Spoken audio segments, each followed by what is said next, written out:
አሁን ሰዓቱ ደግሞ በክፍል 1 ወቅታዊ ስፖርታዊ መረጃዎችን የምንሰማበት ነው። ለዚህ ሚካኤል ለጀኔ እዚህ ስቱዲዮ ተገኝቷል። ሚካኤል እንኳን ደህና መጣህ። እንደምን አደርክም ብያለሁ። እንኳን ደህና ቆየሽኝ ሸምሲያ። እንደምን አላችሁ ብያለሁ አድማጮች። ደህና አደርያለሁ። ምን ጉዳዮች አሉን ከሀገር ውስጥ ከባህር ማዶ? የተለያዩ ጉዳዮችን አንሳለን። እንደተለመደው ትላንት አራተኛ ከተማ ነበረ ሮም። ዳይመንድ ሊግ ውድድር ምዕራፎች ተደርገውበታል። ኢትዮጵያውያን አትሌቶች የግል ውድድር ምዕራፍ ከመሆኑ ጋር በተያያዘ ጠንከር ያለ ፉክክር አድርገውበታል። ከአንደኛ እስከ 7ኛ ወጥተዋል በሴቶች፣ በወንዶች ደግሞ ከአንደኛ እስከ 3ኛ ወጥተዋል። ኢቨን ማይክሮ ሰከንድሪ ለያቸው ወንዶች ጋር በተያያዘ ውጤቶቹን ጠቅሳለን። ከዛ ውጪ አንድ ተስተካካይ ጨዋታም ትላንትና ተደርጎ ነበር እዚሁ አዲስ አበባ ስቴዲየም ላይ በወላይታ ዲቻና በነገሌ አርሲ መካከል የተደረገ መርሃ ግብር ነው። አበበ ቢቂላ ስቴዲየም በሚለው ይስተካከል 0-0 ናቸው ውጤት ጨዋታቸው ተጠናቋል። ነገሌ አርሲ ደረጃቸውን ማሻሻል የሚችሉበትን አጋጣሚ ሳይጠቀሙበት ቀርቷል። ዝርዝር ነጥቦቹን የምናነሳ ይሆናል ማለት ነው። ከዛ ውጪ ባርማዶ ላይም ትላንትና የአቋም መለኪያ መርሃ ግብሮች እንግዲህ ቀጣይ ሳምንት ሐሙስ ላይ ዓለም ዋንጫ ይጀምራል በይፋ። ከዛ ጋር በተያያዘ ቡድኖች የመጨረሻ የአቋም መለኪያ መርሃ ግብሮቻቸውን እያደረጉ ይገኛሉ። አፍሪካዊቱ ሀገር ኮት ዲቮር ፈረንሳይን 2-1 አሸንፋለች። ይህ በጣም አንዱ መነጋገሪያ ርዕሰ ጉዳይ ነው። ፍሎሬንቲኖ ፔሬዝ ትላንትና መግለጫ ይሰጡ 150 ሚሊዮን ዩሮ ማክሰኞ ሰሚት አደርጋለሁ ለአንድ ተጫዋች ስሙን መናገር አልችልም ብለዋል። የጉዳይ መነጋገሪያ ሆነዋል። እነዚህ ነጥቦች ክፍል 1 ላይ እናነሳለን። ጥሩ መቀጠል ትችላለህ። እሺ አመሰግናለሁ። የዳይመንድ ሊግ ውድድር ምዕራፎች ላይ የተመዘገቡ ውጤቶችን ከማንሳት ይጀምራለሁ። ሮም ወይም ደግሞ ጣሊያን ዋና ከተማ ትላንትና መዳረሻ የሆነው አራተኛው ከተማ ነበረ። ከዳይመንድ ሊግ የውድድር ምዕራፍ ጋር በተያያዘ በሁለቱም ጾታዎች 5000 ሜትር ላይ ተሳትፈንበታል። ጥሩ የሚባል ውጤት ተመዝግቧል። በተለይ በሴቶች ከአንደኛ እስከ 7ኛ ደረጃን ይዘን ያጠናቀቅ ነው። ሀጎስ ገብረሕይወት በወንዶች ውድድሩን በበላይነት አጠናቋል። 12 ደቂቃ ከ51 ሰከንድ የገባበት ሰዓት ነው። 07 ደግሞ ማይክሮ ሰከንድ ነው። በማይክሮ ሰከንድ የተለያዩ ኢትዮጵያውያን ሰዎች ትላንትና ዩሚፍ ቀጀልቻ እንደውም ከሰሞኑ የ10 ኪሎ ሜትር የውድድር ምዕራፉ እንዲሁ በተለይ የዓለም ፈጣን ሰዓት በሚል በ10 ኪሎ ሜትር ከሰሞኑ እንግዲህ ውጤቱ ራቲፋይ እንደተደረገለት ይታወቃል በዓለም አትሌቲክስ አወዳዳሪው አካል። ከዛ ውጪ ዮሚፍ ቀጀልቻ ከ2 ሰዓት በፊትም የማራቶን ውድድር ምዕራፍ ላይ መግባት ይቻላል የመጀመሪያው ኢትዮጵያ አትሌት የሚልም አዲስ ሪከርድ በእጁ ያስገባ አትሌት እንደሆነ ይታወቃል። ሁለተኛ ደረጃን ይዞ አጠናቋል። ትናንትና በነበረው የሮም ዳይመንድ ሊግ የውድድር ምዕራፍ ማለት ነው። እሱም ውድድሩ ለማጠናቀቅ 12 ደቂቃ ከ51 ሰከንድ ከ25 ማይክሮ ሰከንድ ነው የገባው። ሰለሞን ባረጋ ሌላው ኢትዮጵያ አትሌት ነው። ከሰሞኑ እንግዲህ 10 ኪሎ ሜትር የግሬት ብሪታን ራንን አሸንፎ እንደነበር ይታወቃል። 12 ደቂቃ ከ51 ሰከንድ ከ39 ማይክሮ ሰከንድ ሲዝን ቤስቱ ነው ወይም ደግሞ 2026 ጥር ወር ከገባ አንስቶ ፈጣኑን ሰዓት ተደርጎ ተቆጥሮለታል እሱ ማለት ነው። ፐርሰናሊ ነው።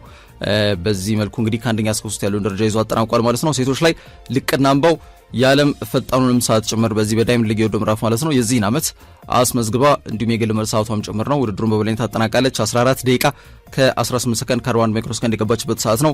አለሽኝ ባወቀ ሌላው ኢትዮጵያ አትሌት 14 ከ18 ከ54 በመግባት ፐርሰናል ቤስት ነው የግል ምርጥ ሰዓቷ ነው። በነገራችን ላይ ሁሉም አትሌቶች ፐርሰናል ቤስት ነው ያስመዘገቡት። ትላንትና በነበረው የሮም ዳይመንድ ሊግ የውድድር ምዕራፍ ላይ አለሽኝ ባወቀ ሁለተኛ፣ ፍሬኔ ኃይሉ 14 ከ18 ከ94 ይሄን ፐርሰናል ቤስት ነው የግል ምርጥ ሰዓት ነው። ሶስተኛ ደረጃን ይዛ አጠናቃለች። ሰናይት ጌታቸው 14 ከ22 ከ37 ይሄም የግል ምርጥ ሰዓት ነው። አራተኛ ደረጃን ይዛ አጠናቃለች።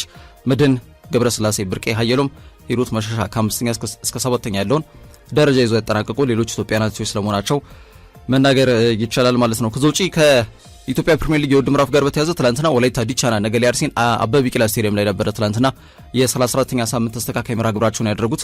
ምንም ጎል ሳይቆጠርበት 0-0 ናቸው ውጤት ጨዋታው ለመጠናቀቅ ተገዷል። ያንን ተከትሎ ነገሌ አርሲ ደረጃቸውን ማሻሻል የሚችሉበትን አጋጣሚ ሳይጠቀሙበት ቀርቷል ማለት ነው። የኢትዮጵያ ፕሪሚየር ሊግ አሁንም በሲዳማ ቡና የበላይነት እየቀጠለ ወይም ደግሞ መሪነት እየቀጠለ እንደሚገኝ ይታወቃል። በዛ ሂደት መቻሎች ሁለተኛ ደረጃ ላይ ተቀምጠው ይገኛሉ በ53 ነጥብ ማለት ነው። ሲዳማ በ61 ነጥብ ነው እየመራ የሚገኘው።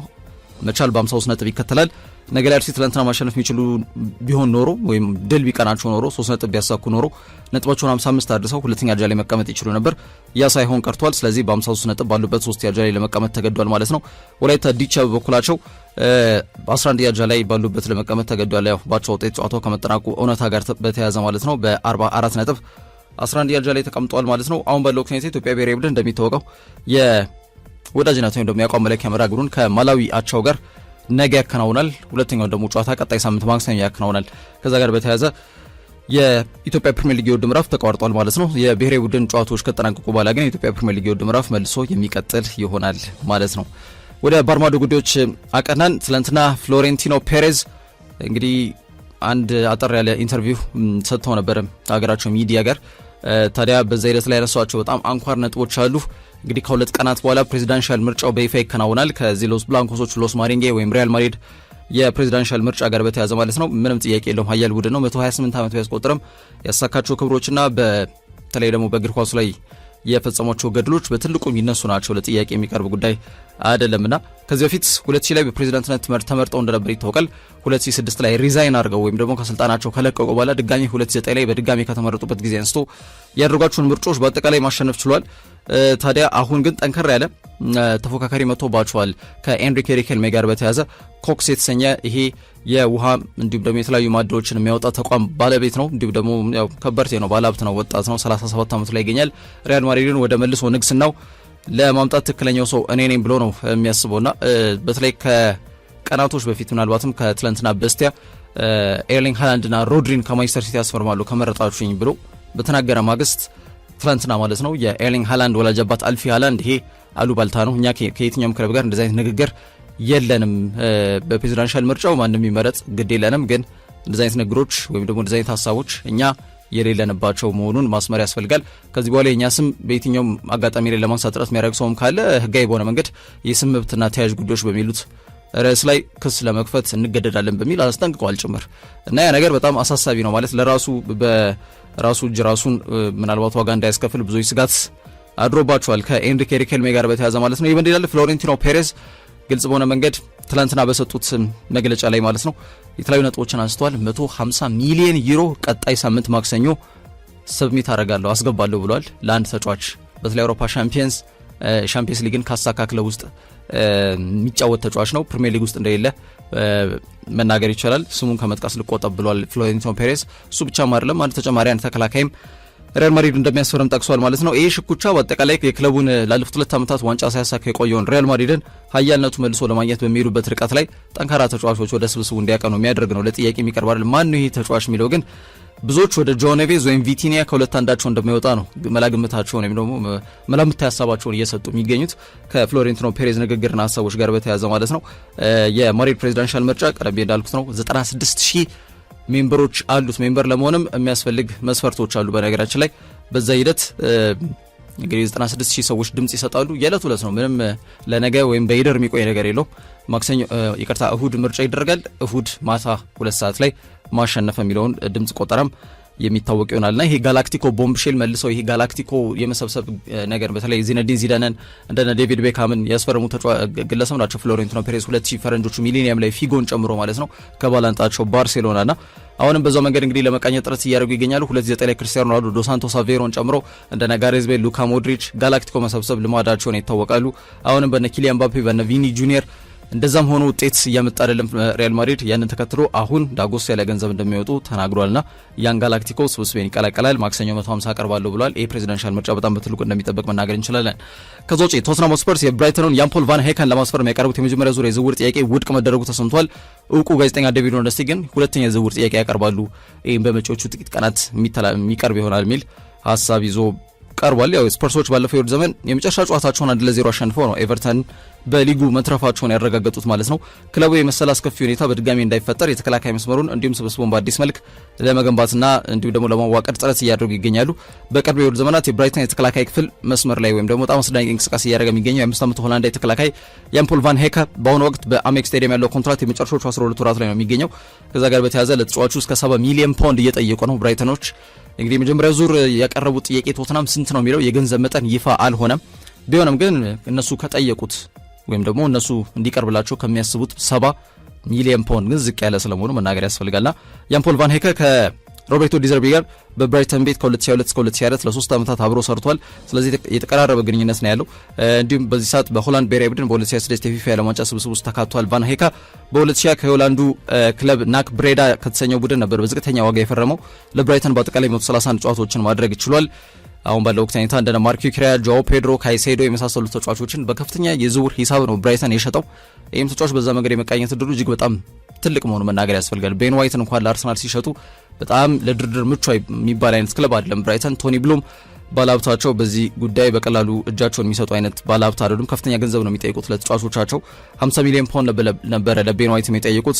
ለካይሴዶ 115 ሚሊዮን ፓውንድ ጠይቋል። ለማርክ ዩክሪያ በተመሳሳይ ጆዋ ፔድሮ ከፍተኛ የዝውውር ሂሳብ ተቀብለው የሸጧቸው ተጫዋቾች ናቸው። ቫን ሄከም በተመሳሳይ መንገድ ይቃኛል። 70 ሚሊዮን ያስቀመጡት ገንዘብ ነው። ሁለተኛ የዝውውር ጥያቄ ቶትናም ያቀርባሉ ተብሏል። ምን ያክል ይሆናል የሚለው የሚታይ ይሆናል ማለት ነው። ከዛ ውጪ ትላንትና ያው የቅድመ ጨዋታ የዓለም ዋንጫ ቅድመ ጨዋታ ዝግጅት ጋር በተያያዘ ያው የወዳጅነትና አቋም መለኪያ መርሃ ግብሮች ብሔራዊ ቡድኖች እያከናወኑ ይገኛሉ። ወደ 3 የሚጠጉ ተጠባቂ መርሃ ግብሮች ትላንትና ቀጥለው ተደርጓል። ስዊድንና ግሪክ ጨዋታቸውን አድርገው ሁለታቸው አጠናቀውታል። በስዊድን ያው አንደርዶግ ሆና የመቅረብ አቅም እንዳላት ይገመታል። ከስብስቧ ጥልቀት ጋር በተያዘ እንደ አንቶኒ ኤላንጋ፣ አሌክሳንደር ኢዛክ፣ ቪክተር ዮኬሬሽን ጨምሮ ማለት ነው። ሌሎችም እንደ ያሲን አያሪና መሰል ተጫዋቾች አሉ ስዊድን ብሔራዊ ቡድን ላይ። ትላንትና ጨዋታቸውን ግን ሁለታቸው ከማጠናቀቅ ወደ ኋላ እንዳላሉ መናገር እንችላለን። ከዛ ውጪ ኢራቅና ስፔንም እንዲሁ ባቸው ውጤት ጨዋታቸውን አጠናቋል። ለበርካታ ተቀያሪ ወንበር ላይ ለሚቀመጡ ተጫዋቾች ነው እድሉን የሰጡት አሰልጣኝ ሉዊስ ዴላ ፉዌንቴ። ኒኮ ዊሊያምስን ጨምሮ ግብ ጠባቂው ዴቪድ ራያ፣ ዮሃንጋ ማነው ኡናይ ሲመንን ጨምሮ ማርክ ዩክሬያ፣ ሌሎችም ተጫዋቾች ሚኬል ሜሪኖም ተቀይሮ ነው የገባው። በርካቶች ተቀያሪ ወንበር ላይ ለተቀመጡ ተጫዋቾች ነበር እድል የሰጡት። ትናንትና ጨዋታቸውን ባቸው ውጤት አጠናቋል። ከዛ ውጪ ፈረንሳይና አይቮሪ ኮስት ያደረጉት ጨዋታ ብዙዎች ትኩረትን የሳበ መርሃ ግብር ነበረ። ኦስትሪያ ላይ ነበር የተደረገው የእነዚህ ሁለት ሀገራት የወዳጅነትና የአቋም መለኪያ መርሃ ግብር።